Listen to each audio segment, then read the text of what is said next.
Hello learners. सो आज के session से हम स्टार्ट करेंगे आपका माइक्रोब्स इन ह्यूमन वेलफेयर। आज ये वाला पार्ट सेकंड है। पार्ट वन हम ऑलरेडी कंप्लीट कर चुके हैं। आई बटन में आपको लिंक मिल जाएगा। पार्ट वन में हमने हाउस होल्ड प्रोडक्ट्स का कैसे प्रोडक्शन करते हैं, प्लस जो इंडस्ट्रियल प्रोडक्ट हम प्रोड्यूस करते हैं जैसे कि एंटीबायोटिक्स, ये सारी चीजें हम पहले कवर अप कर चुके हैं, राइट।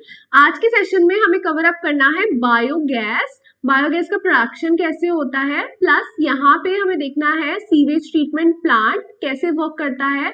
उसके साथ साथ हम देखेंगे बायो कंट्रोल एजेंट के बायो कंट्रोल एजेंट कौन कौन से हैं, and the last one is bio fertilisers जो कि हम यूज करते हैं और वो कैसे वर्क करते हैं। ये सारी चीजों को आज के सेशन में हम कवर अप करेंगे।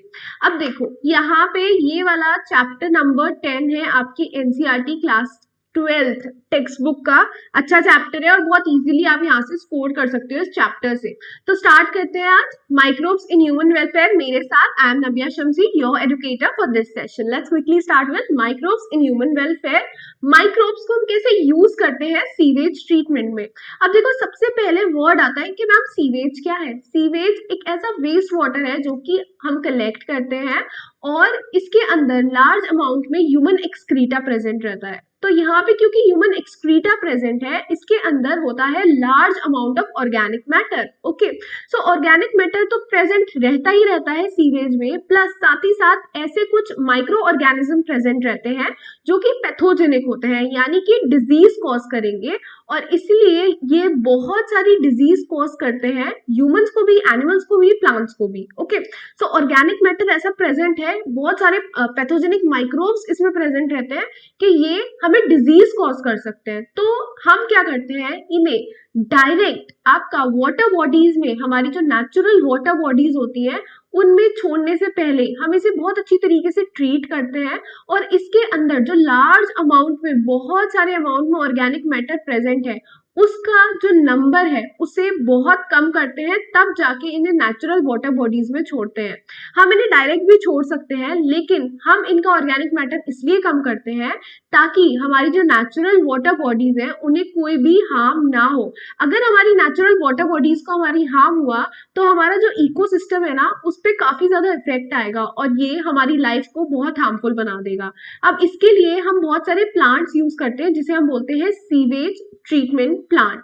ये एसटीपी का मतलब है सीवेज ट्रीटमेंट प्लांट। तो ये जो आपको इमेज दिख रही है यहाँ पे, ये एक सीवेज ट्रीटमेंट प्लांट की है। पहले हम क्या करते हैं, सीवेज ट्रीटमेंट प्लांट के थ्रू जितना भी सीवेज है उसे अच्छी तरीके से ट्रीट करते हैं, उसके बाद नेचुरल वाटर बॉडीज में छोड़ते हैं, तब जाके वहां पे वो इजीली रहेगा और आपका सही होगी बात। ओके, सो कैसे होता है हर चीज, ये आज के सेशन में हमें कवर अप करना है। सो देखो, before discharging into natural water bodies, sewage is made less polluting. Less polluting मतलब यहाँ पे जो अमाउंट ऑफ ऑर्गेनिक मटेरियल है, ऑर्गेनिक मटेरियल वो कैसा होगा, बहुत ज्यादा अब कम अमाउंट में आपको देखने के लिए मिलेगा। अब यहाँ पे दो एक्शन प्लान आए थे, which is Ganga action plan and Yamuna action plan.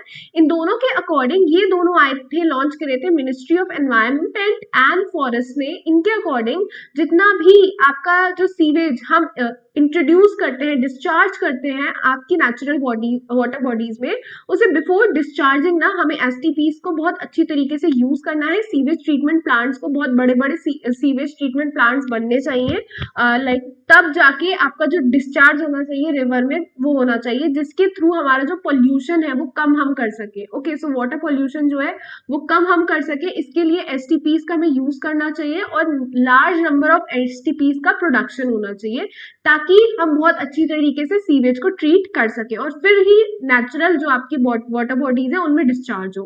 अब ये जो सीवेज ट्रीटमेंट प्लांट होता है, इसके दो मेथड होते हैं। एक होता है आपका PT which is primary treatment, एक होता है आपका CTST, it is known as secondary treatment. Okay, तो प्राइमरी ट्रीटमेंट क्या होता है और सेकेंडरी ट्रीटमेंट क्या होता है। प्राइमरी ट्रीटमेंट या फिर हम जिसे बोलते हैं फिजिकल ट्रीटमेंट।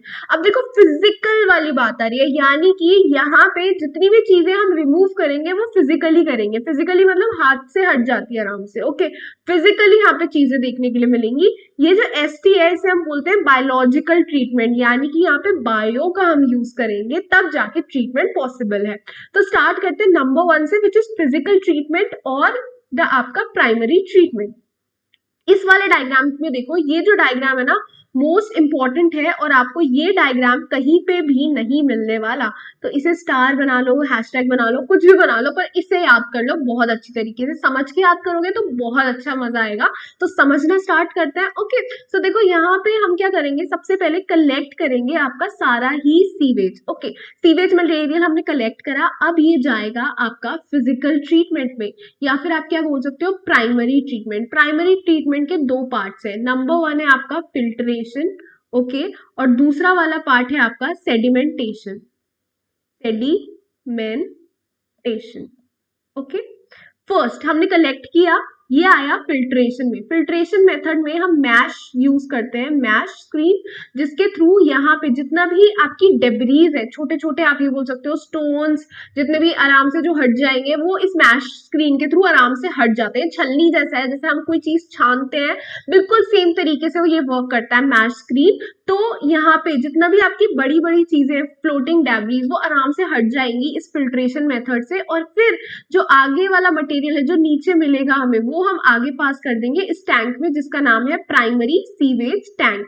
इस टैंक में हम क्या करते हैं, यूजली सेडिमेंटेशन। सेडिमेंटेशन एक ऐसी प्रोसेस है जिसके थ्रू हम इसमें जितना भी आपका मैटर है हमारा सीवेज वाला, वो छोड़ देंगे थोड़ी देर, जो फिल्ट्रेशन होके आया है।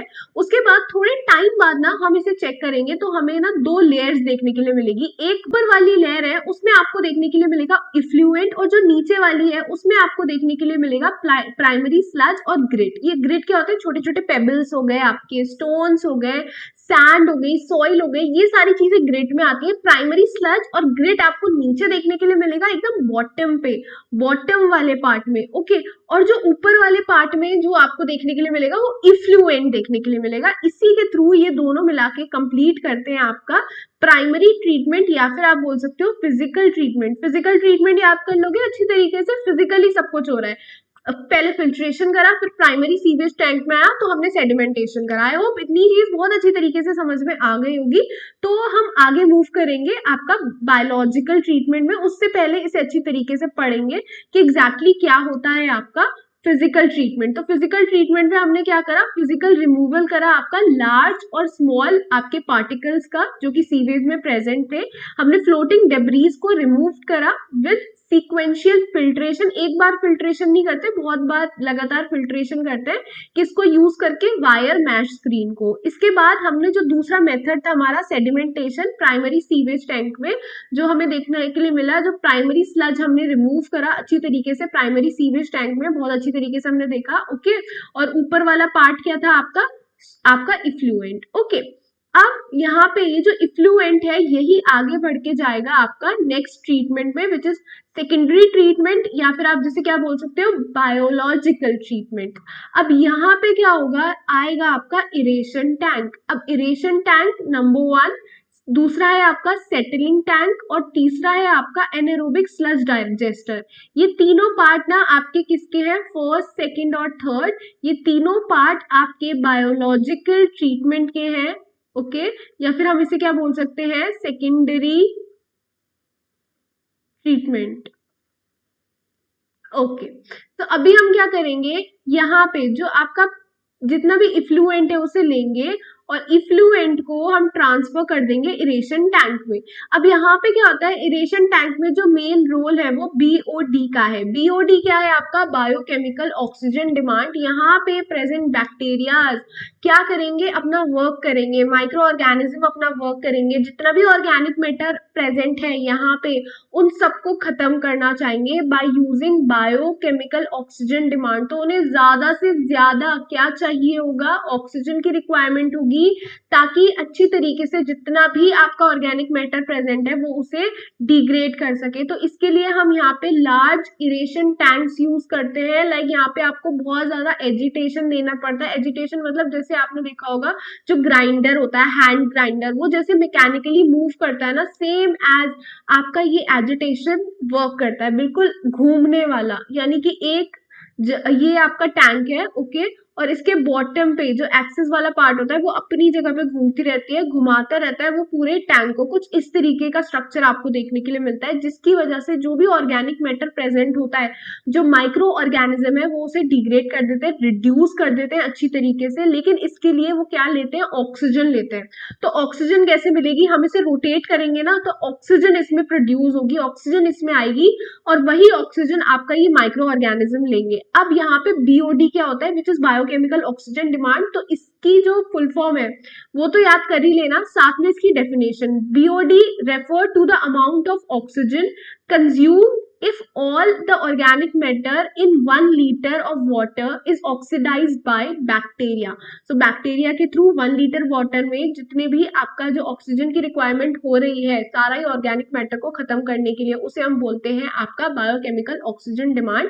अच्छी तरीके से याद कर लेना, ज्यादा ऑर्गेनिक मैटर होगा ऑब्वियसली ज्यादा आपकी बीओडी होगी। जितना ऑर्गेनिक मैटर ज्यादा होगा उतनी ज्यादा आपका अमाउंट ऑफ ऑर्गेनिक मैटर जितना ज्यादा होगा उतनी ज्यादा आपकी बीओडी देखने के लिए मिलेगी आपको। ओके, सो जितना गंदा पानी होगा आप ये बोल सकते हो उतनी ज्यादा बीओडी आपको देखने के लिए मिलेगी। ये वाला रिलेशन आपको देखने के लिए मिलता है। तो अभी इस वाले टैंक में क्या होगा, समझ में आ रहा है अच्छी तरीके से, ये सारी चीजें आपको देखने के लिए मिलेंगी। अब क्या होगा, इसी को ना हम आगे ले जाएंगे। ओके, इसको हम आगे ले जाएंगे और जो इसमें से मिलेगा हमें पार्ट दूसरे टैंक में, जिसका फिर से आपका जो सेटलिंग होगी ना वो यहाँ पे आपको देखने के लिए मिलेगी सेडिमेंटेशन के थ्रू। हम इसे बहुत देर तक यहीं पे छोड़ देंगे तो हमें 2 लेयर्स देखने के लिए मिलेंगी, एक ऊपर वाली लेयर और एक नीचे वाली लेयर। इससे नीचे वाली लेयर है, इसको हम बोलते हैं एक्टिवेटेड स्लज। ओके, इसे हम बोलते हैं एक्टिवेटेड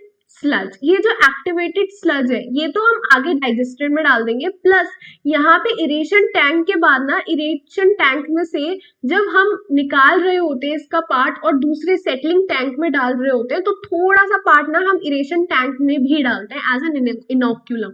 क्यों डालते हैं, क्योंकि देखो इसके अंदर यहाँ पे बहुत सारे बैक्टीरिया प्रेजेंट है। ओके, तो जब हमने लिया इसमें से थोड़ा सा लाइक जो आपका पार्ट दूसरे टैंक में डालने के लिए, तो थोड़ा सा पार्ट इरेशन टैंक में भी डाल देते हैं ताकि जो बैक्टीरिया है वो अपना वर्क अच्छी तरीके से करते रहे। तो ये वाली चीज हमें देखने के लिए मिलती है। सेटलिंग टैंक में हमने सेटलिंग करवाई जो कि आपका जो बायोलॉजिकल ट्रीटमेंट है उसका पार्ट है। सेटलिंग हुई, 2 लेयर्स बन के आई, ऊपर वाली नीचे वाली। जो नीचे वाली है उसका नाम है एक्टिवेटेड स्लज। ओके, अब ये एक्टिवेटेड स्लज हम आगे लेके जाएंगे एनारोबिक स्लज डाइजेस्टर में। जो ऊपर वाला पार्ट है उसे डिस्चार्ज कर देंगे रिवर में क्योंकि वो क्लीन हो चुका है। ओके, इतना ज्यादा हार्मफुल नहीं है, क्लीन हो चुका है, अच्छी तरीके से ट्रीटमेंट हो चुका है उसका, तो हम डिस्चार्ज कर देंगे रिवर में। हाउएवर जो नीचे वाला पार्ट है उसे अभी भी रखेंगे और उसे हम बोलते हैं एक्टिवेटेड स्लज और दूसरे आपके डाइजेस्टर में लेके जाएंगे जिसका नाम है एनारोबिक स्लज डाइजेस्टर। नाम से ही पता चल रहा है एनारोबिक मतलब यहाँ पे ऑक्सीजन की कोई रिक्वायरमेंट नहीं है। एनारोबिकली सब कुछ मेथड्स यहाँ पे देखने के लिए मिलेंगे। यहाँ पे बहुत सारे बैक्टीरियाज वर्क करेंगे एनारोबिकली और फिर जो आपका मटेरियल मिलेगा उसे हम डी वाटरिंग में यूज करेंगे। जैसे बायोगैस प्लांट में हम यूज करेंगे एज ए मैन्योर, लैंडफिल्स में यूज करेंगे एज अ मैन्योर, हम इसे डायरेक्टली यूज करेंगे। बायोगैस में बायोगैस का प्रोडक्शन करवाने के लिए यूज करेंगे। ओके, थोड़ा सा यूज करेंगे कि हम इससे फ्यूल ऑब्टेन कर सके। तो ऐसी चीजें आपको देखने के लिए मिलेगी। ओके, आगे चलते हैं, आपको सेकेंडरी ट्रीटमेंट को अच्छी तरीके से और देखते हैं। देखो, higher the BOD indicates higher polluting potential, जो कि यहाँ पे मेंशन है, ऑलरेडी कवर अप कर चुके हैं। ओके, अब यहाँ पे जैसे कि मैंने आपको बताया जितना भी आपका जो बैक्टीरियल हमें मिला था, जितना भी पार्टिकल था इरेशन टैंक का, उसे हमने ट्रांसफर कर दिया था सेटलिंग टैंक में। ये सेटलिंग टैंक से हमें जो मिला एक्टिवेटेड स्लज, ये हम आगे लेके चले गए आपका एनारोबिक स्लज डाइजेस्टर में। ओके, फिर यहाँ पे आपका बहुत सारे आपके हेट्रोट्रॉफिक माइक्रोब्स यहाँ पे वर्क करेंगे, लेकिन कैसे वर्क करेंगे, एनारोबिकली। ऑक्सीजन की कोई यहाँ पे देखने के लिए नहीं मिलेगी, आपको डिमांड पूरी नहीं हो पाएगी क्योंकि एनारोबिक स्लज डाइजेस्टर है और यहाँ पे सब डाइजेशन होगा और इसके थ्रू ना बैक्टीरिया बहुत सारे आपके मिक्सचर ऑफ गैस प्रोड्यूस करेंगे जैसे कि मीथेन, ओके, हाइड्रोजन सल्फाइड, आपका कार्बन डाइऑक्साइड। तो कुछ इस तरीके की गैसेस यहाँ पे आपको प्रोड्यूस हुई भी देखने के लिए मिलेंगी। तो 3 गैसेस अच्छी तरीके से याद कर लेना, methane, H2S which is hydrogen sulphide and आपका कार्बन डाइऑक्साइड CO2। अब यहाँ पे ये जो गैसेस होती हैं ये बायोगैस है, like these gases from biogas and can be use as a source of energy as it is inflammable. Okay, तो समझ में आ रहा है क्यों प्रोड्यूस हुई, क्योंकि हमने इसे आगे मैंने आपको बताया डी वाटरिंग, और हम बायोगैस में भी इसे यूज करते हैं। Okay, move on to the next, microbes in production of biogas. Microbes को हम कैसे यूज करते हैं इन प्रोडक्शन ऑफ बायोगैस के लिए। तो देखो बायोगैस क्या होती है, आपकी ऐसी गैस जो कि इनफ्लेमेबल मिक्सचर है गैसेस का। जितनी भी इनफ्लेमेबल गैसेस है उनका मिक्सचर है, जैसे कि आपका मीथेन हो गया, SO2 हो गया, ओके, कार्बन डाइऑक्साइड हो गया। तो ये सारी चीजों का मिक्सचर आपको देखने के लिए मिलता है बायोगैस का। और ये प्रोड्यूस कैसे होता है, ये प्रोड्यूस होता है बैक्टीरिया के थ्रू, जिसका नाम है मिथेनोबैक्टीरियम, या फिर हम जिन्हें बोलते हैं मीथेनोजेंस। तो आप मीथेनोजेंस बोल लो या फिर मिथेनोबैक्टीरियम बोल लो। ये आपको कहाँ कहाँ देखने के लिए मिलते हैं, ये आपको देखने के लिए मिलते हैं रूमेन में, कैटल का जो रूमेन वाला पार्ट होता है उसमें देखने के लिए मिलते हैं, प्लस उसके गोबर में देखने के लिए मिलते हैं, जितनी भी कैटल्स होती है उनमें। तो इसीलिए हम इसे क्या बोलते हैं, क्योंकि गोबर को यूज करके हम बनाते हैं गैस को, तो इसलिए हम बोलते हैं इसे गोबर गैस। ओके, बायोगैस को गोबर गैस भी कहा जाता है, क्योंकि गोबर जो होता है आपका एक्सक्रीटा ऑफ द कैटल, वो रिच होता है बैक्टीरिया में। कौन से बैक्टीरिया में, मीथेनोजेंस, या फिर हम जिसे बोलते हैं मिथेनो बैक्टीरियम। अब यहाँ पे जितने भी आपके बैक्टीरिया हैं ये एनारोबिकली वर्क करते हैं किसके ऊपर, जितने भी आपका ये सेल्यूलोजिक मटेरियल वाला पार्ट है उसके ऊपर आपका वर्क करेंगे एनारोबिक बैक्टीरिया, और फिर प्रोडक्शन करवाएंगे आपके बायोगैस का। बायोगैस में जो मेन प्रोडक्शन होता है वो मीथेन का ही होता है, क्योंकि मीथेनोजेंस, मिथेनोबैक्टीरियम हमें इसे नाम दिया है। लेकिन अलोंग विद दिस आपका CO2 यानी कि आपका कार्बन डाइऑक्साइड का भी प्रोडक्शन होता है, प्लस आपका H2 यानी कि आपका हाइड्रोजन गैस जो है उसका भी प्रोडक्शन होता है। तो दोनों चीज का ये भी प्रोडक्शन होगा विद along with the आपका मीथेन। ओके, तो ये चीज हमेशा ध्यान रखना। अब हम बात कर रहे हैं उन दो आपके रिसर्च इंस्टीट्यूट की, आप बोल सकते हो, जिन्होंने ये टेक्नोलॉजी लेके आए इंडिया में, जो आपका बायोगैस की जो टेक्नोलॉजी है, गोबर गैस की टेक्नोलॉजी लेके आए। तो वो नंबर 1 तो है आपके Indian agriculture research institute which is IARI, and the second one is khadi and village industry commission, KVIC। Okay, जो कि डेवलप हुआ और हमने बायोगैस को इंट्रोड्यूस करा इंडिया के अंदर। अब बायोगैस में होता क्या है, मेनली प्रोडक्शन कैसे करते हैं बायोगैस का, वो इस डायग्राम के थ्रू समझेंगे। बहुत इजी है, हमने डंक लिया यानी कि आपका एक्सक्रीटा ऑफ कैटल, ओके, वो चीज ली एक्सक्रीटा ऑफ कैटल, उसे वाटर के साथ मिक्स करा, दोनों को मिक्स करके यहाँ पे डाल दिया। अब यहाँ पे आके ये वाली पार्ट है आपका डाइजेस्टर।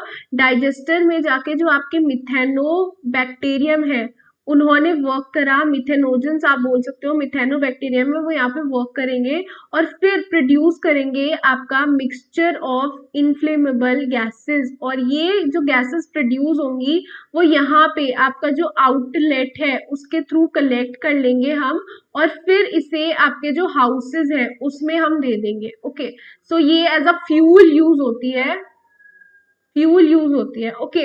फिर ये गैस होल्डर है, जैसे कि मैंने आपको बताया, यहाँ से गैस ले लेंगे आउटलेट के थ्रू। ये वाला पार्ट है स्लज का। यहाँ पे क्या होता है, जितना भी पार्ट वेस्ट मटेरियल बच गया, स्लरी जो जिसे हम बोलते हैं, इसे हम एज अ मैन्योर यूज कर सकते हैं। Okay, so as a manure हम इसे यूज कर लेते हैं। तो यहाँ पे एक बार फटाफट से ना हम दोबारा से अच्छी तरीके से देखेंगे कि एग्जैक्टली हमने क्या करा। तो सबसे पहले हमने डंक लिया, वाटर लिया, दोनों को मिक्सअप किया। मिथेनोबैक्टीरियम जो कि डाइजेस्टर में प्रेजेंट है वो यहाँ पे वर्क करेंगे, आपका मिक्सचर ऑफ इनफ्लेमेबल गैसेस का प्रोडक्शन होगा, आउटलेट के थ्रू हम उन्हें कलेक्ट कर सकते हैं। गैस होल्डर मैंने आपको दिखा दिया। ये जो स्लज है ये क्या है, स्लरी स्लज जिसे हम बोलते हैं, इसे हम एज अ मैन्योर यूज कर सकते हैं आपकी क्रॉप्स के लिए। ओके, सो ये चीज हमें देखने के लिए मिलेगी। अब जल्दी से पढ़ लेते हैं एग्जैक्टली प्रोडक्शन कैसे होता है। तो देखो यहाँ पे आपको देखने के लिए मिल रहा है रॉ मटेरियल, जितना भी बायोगैस के प्रोडक्शन में हम यूज करते हैं वो आपका एक्सक्रीटा ऑफ कैटल ही होता है, जिसे हम वाटर के साथ जस्ट मिक्स कर रहे हैं। इसका जो टैंक है वो आपका जमीन से थोड़ा नीचे बनाया जाता है, जो आपका सरफेस लेवल है, ओके, उससे नीचे बनाया जाता है 10 to 15 फीट डीप। और इसका जो कवर है ना, इस पूरे ही आपका टैंक का कह लो, ये एक फ्लोटिंग कवर आपको देखने के लिए मिलता है। फ्लोटिंग कवर कैसा, जो कि आपका मूव होता है। ओके, तो जब भी बायोगैस का प्रोडक्शन हो जाएगा तो फ्लोटिंग जो कवर है ना वो ऊपर उठ जाएगा। ओके, तो इसके थ्रू हमें पता चल जाएगा ओके प्रोडक्शन हो गया है बायोगैस का। यहाँ पे मिथेनोबैक्टीरियम को हम यूज कर रहे हैं और बायो वेस्ट जितना भी आपका एक्सक्रीट है उसे यूज करके हम जितने भी आपके नियर बाय हाउसेस होते हैं उसमें गैस को सप्लाई करते हैं। यहाँ पे जो आपका स्पेंट स्लरी है, जो कि आपका स्लज जो आपने दिखाया, इसे हम एज अ फर्टिलाइजर यूज करते हैं या फिर आप बोल सकते हो एज अ मैन्योर यूज करते हैं। और बायोगैस को हम यूज करते हैं कुकिंग के लिए और लाइटनिंग के लिए। आई होप इतनी चीज बहुत अच्छी तरीके से समझ में आ गई होगी। मूव करेंगे next, microbes as bio control agents. तो ये वाला डायग्राम देखो, ये जो आपका फिगर है ना ये आपका ड्रैगन फ्लाई का है। किसका है? ड्रैगन फ्लाई का। अब देखो बायो कंट्रोल एजेंट्स क्या होते हैं जिन्हें हम यूज करते हैं हमारी क्रॉप्स को प्रोटेक्ट करने के लिए पेस्ट से और प्लांट डिजीजेस से। तो उन्हें हम बोलते हैं बायो कंट्रोल एजेंट। मतलब बायो ऐसी लिविंग ऑर्गेनिज्म को हम यूज करेंगे जिससे जो अदर आपके ऑर्गेनिज्म पेस्ट्स हैं, इंसेक्ट्स हैं, हमें हार्म पहुंचा रहे हैं, उनसे हम कंट्रोल पा सके उन सारी चीजों पे। तो यहाँ पे पहले हम बहुत सारे आपके केमिकल्स यूज करते थे क्रॉप्स में, जैसे इंसेक्टिसाइड्स, आपके पेस्टिसाइड्स, लेकिन ये है ना ह्यूमन के लिए भी बहुत ज्यादा टॉक्सिक थे। ह्यूमन बीइंग को, एनिमल को भी, इन्हें भी बहुत ज्यादा हार्म फैला रहे थे। साथ ही साथ जो वाटर बॉडीज में अगर ये फ्लो के जाते थे तो वाटर बॉडीज को भी हार्म फैला रहे हैं, तो कितना पोल्यूशन कॉज कर रहे हैं। तो बहुत सारे डिसएडवांटेजेस थे जिसकी वजह से हमने क्या करा, हमने सोचा यार अब इसे यूज नहीं कर रहा है, अब नहीं यूज करना है इंसेक्टिसाइड्स और पेस्टिसाइड्स, अब इसकी जगह कोई और नया अप्रोच लाना है। और एक ऐसा अप्रोच जिसके थ्रू हमारे जो पूरा एनवायरमेंट है वो भी सेफ रहे और बाकी के जो एनिमल्स है वो भी सेफ रहे, हम सेफ रहे, बिल्कुल बैलेंस होके चले इकोसिस्टम। तो इसके लिए हम लेके आए microbes as bio control agent. तो इसके लिए हम यूज करते हैं आपका बायो कंट्रोल एजेंट, जैसे कि आपका लेडी बर्ड और ड्रैगन फ्लाई। इनको हम यूज करते हैं ताकि जो एफिड्स और मस्कीटोज हैं उन्हें हम दूर रखें और वो हमारी क्रॉप को खराब ना करें।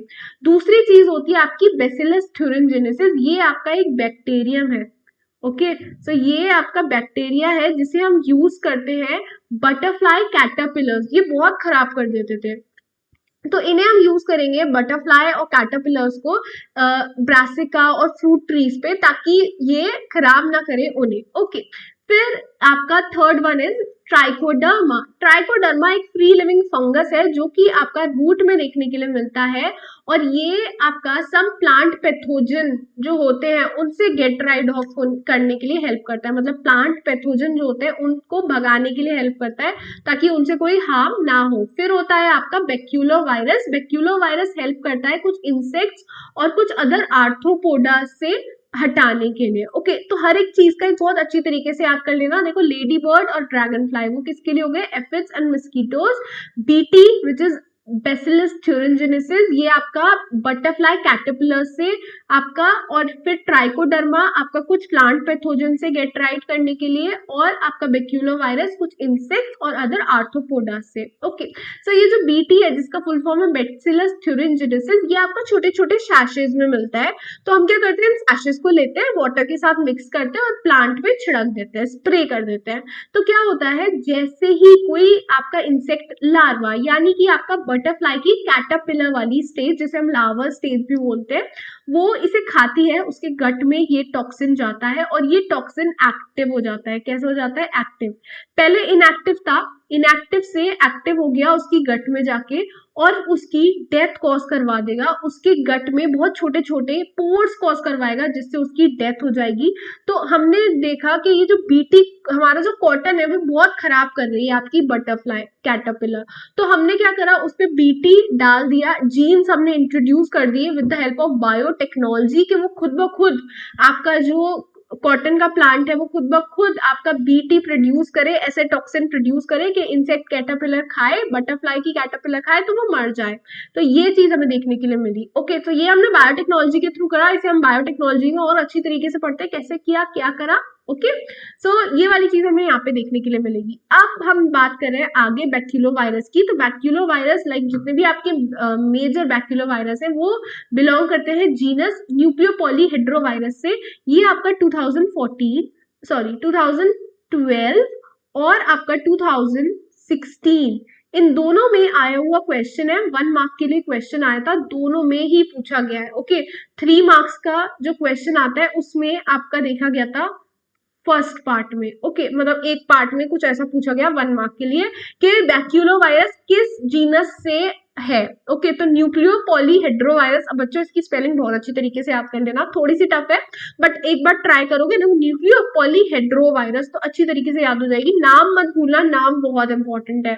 अब जितने भी ये बैक्यूलोवायरस होते हैं ना, ये स्पीशीज स्पेसिफिक होते हैं, मतलब एक पर्टिकुलर स्पीशीज पे ही वर्क करेंगे, हर किसी इंसेक्ट को हार्म नहीं पहुंचाएंगे, नैरो स्पेक्ट्रम है। ओके, साथ ही साथ ये जितने भी आपके बायो कंट्रोल एजेंट हमने पढ़े, ये अदर और किसी ऑर्गेनिज्म को हार्म नहीं पहुंचाएंगे, जैसे प्लांट को, एनवायरनमेंट को, मैमल्स को, बर्ड्स को, फिशेस को, और हमारे लिए भी सेफ है ना। ओके, सो इसलिए हम इसे क्या बोलते हैं, इनसे इंटीग्रेटेड पेस्ट मैनेजमेंट प्रोग्राम, के यहाँ ये सबको, हर चीज को जो बेनिफिशियल इंसेक्ट है उन्हें हमें कंजर्व करके चल रहे हैं। Okay, next is microbes as bio fertilisers. तो बायो फर्टिलाइजर्स में हम माइक्रोब्स को कैसे यूज करते हैं, देखो बायो फर्टिलाइजर्स में हम माइक्रोब्स को ऐसे यूज करते हैं जो कि आपकी सॉइल में जो कंटेंट है नाइट्रोजन, फॉस्फोरस और आपका पोटेशियम का, उसे इंक्रीज कर सके।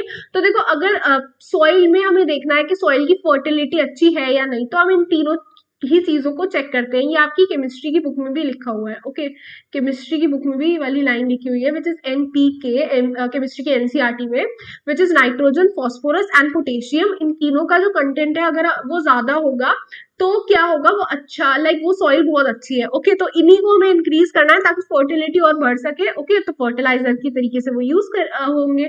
तो यहाँ पे जो मेन सोर्स है आपके, कौन कौन से माइक्रोब्स आपके यूज होते हैं एज अ बायो फर्टिलाइजर्स, तो वो है आपके bacteria, fungi and cyanobacteria. Cyanobacteria क्या हो गया आपका, ब्लू ग्रीन एल्गी। तो अभी हम क्या करते हैं, नंबर 1 पढ़ते हैं आपका कि कैसे हम यूज करते हैं बैक्टीरिया को। तो बैक्टीरिया एज बायो फर्टिलाइजर, तो उसमें आते हैं आपके राइजोबियम। राइजोबियम एक सिम्बायोटिक बैक्टीरिया है, यानी कि आपका एसोसिएशन ऐसा कुछ देखने के लिए मिलेगा रूट्स ऑफ लेग्यूमिनियस प्लांट्स के थ्रू। जितने भी लेग्यूमिनियस प्लांट्स होते हैं, या फिर आप क्या बोल सकते हो, रूट्स ऑफ लेग्यूम्स, राइट। इसमें क्या होगा, ये हेल्प करेगा जितना भी एटमॉस्फेरिक नाइट्रोजन है, क्योंकि सॉइल में नाइट्रोजन जो प्रेजेंट होती है, ऐसे प्रेजेंट नहीं होती है, उसको लेके, एटमॉस्फेरिक नाइट्रोजन को लेके ये राइजोबियम बैक्टीरिया प्लांट को देता है, और फिर उसकी प्लांट की जो न्यूट्रिशन वैल्यू है उसे फुलफिल करता है। तो यहाँ पे राइजोबियम, लेकिन ये किस प्लांट में होगा, सिर्फ रूट्स ऑफ लेग्यूमिनियस प्लांट। जितने भी लेग्यूमिनियस प्लांट्स हैं उसके रूट्स के साथ जो राइजोबियम है वो डील करेगा और उसे एटमॉस्फेरिक नाइट्रोजन कन्वर्ट करके देगा ऑर्गेनिक कंपाउंड में। दूसरा आपके जो बैक्टीरियम है, अजोस्पाइरलम एंड अजोबैक्टर, ये आपके फ्री लिविंग बैक्टीरिया है जो कि एब्जॉर्ब करते हैं नाइट्रोजन को सॉइल से और फिर उसे कन्वर्ट करते हैं उसके लाइक आपका नाइट्रोजन सॉल्ट में। ओके, और आपका जो वैल्यू है, क्वालिटी है सॉइल की, उसे बढ़ा देते हैं, एनरिच कर देते हैं, क्योंकि लाइक आपका जो नाइट्रोजन है वो दे रहे हैं ना, तो न्यूट्रिशन क्वालिटी बढ़ जाएगी आपके सॉइल की। ओके, तो राइजोबियम, अजोस्पाइरलम एंड अजोबैक्टर, ये आपके बैक्टीरिया हो गए as a bio fertiliser. Next है आपका फंजाई। तो फंजाई में आपका जो एसोसिएशन देखने के लिए मिलता है वो आपको माइकोराइजा देखने के लिए मिलता है। माइकोराइजा आपके हायर प्लांट्स के साथ मिलके सिम्बायोटिक एसोसिएशन करता है, फिक्स करता है, सॉइल की क्वालिटी अच्छी करता है, ये सारी चीजें हमें देखने के लिए मिलती है। यहाँ पे फंगल सिम्बायोटिक एसोसिएशन, इसमें क्या होता है, फॉस्फोरस का जो कंटेंट होता है वो सॉइल में इंक्रीज हो जाता है। माइकोराइजा नाइट्रोजन का ना करके फॉस्फोरस का करता है, चाहे किसी का भी करे, फॉस्फोरस का करे, नाइट्रोजन का करे, सॉइल का कंटेंट की जो क्वालिटी है वो इंक्रीज करनी है। तो इसीलिए as a fertiliser, as a bio fertiliser ये वर्क कर रहे हैं। ओके, यहाँ पे साथ ही साथ ना बहुत सारे अलग अलग आपके देखने के लिए मिलते हैं और अलग अलग बेनिफिट्स, जैसे कि माइकोराइजा बहुत सारे बेनिफिट्स शो करता है, रेजिस्टेंट कर देता है रूट बॉर्न पैथोजन के लिए प्लांट को, टॉलरेंस लेवल जो बढ़ा देता है सैलिनिटी के लिए। ओके, और प्लांट ग्रोथ में और डेवलपमेंट में इसमें भी हेल्प करता है। लास्ट है आपका cyanobacteria. Cyanobacteria as a bio fertiliser, यानी कि ब्लू ग्रीन एल्गी हम यूज करते हैं। ये क्या करता है, जो ऑर्गेनिक मैटर है वो इंक्रीज कर देता है सॉइल का, जो नाइट्रोजन वाला मैटर है। ओके, तो जिसकी वजह से क्वालिटी अच्छी हो जाएगी ओके और यहाँ पे कौन कौन से एग्जाम्पल है साइनोबैक्टीरिया के, it is Nostoc, एनावीना and Oscillatoria. तो ये 3 एग्जाम्पल याद कर लेना। थोड़ा सा ओसिलेटोरिया आपको टफ लगे शायद, नोस्टॉक बहुत इजी है, एनसीईआरटी में दे रखा है, एनावीना भी दे रखा है। तो ओसिलेटोरिया भी है जो कि आपका एक साइनोबैक्टीरिया है जो कि फिक्स करता है आपका एटमॉस्फेरिक नाइट्रोजन, और फिर आपका ब्लू ग्रीन एल्गी साथ ही साथ सॉइल की फर्टिलिटी को बहुत अच्छी तरीके से इंक्रीज करता है। ओके सो ये आपका साइनोबैक्टीरिया का काम है। आई होप इतनी चीज अच्छी तरीके से कंप्लीट हो गई होगी। तो इस वीडियो को लाइक शेयर और सब्सक्राइब जरूर करिएगा, और कोई भी डाउट आता है नीचे कमेंट सेक्शन हैगा, you can easily ask me any doubt any question जो भी है आपका। डिस्क्रिप्शन बॉक्स में आपको टेलीग्राम आपका लिंक मिल जाएगा जहां पे आप उसे फॉलो कर सकते हैं और अपना जितना भी डाउट्स है वो सॉल्व करवा सकते हैं। Thank you for watching this video.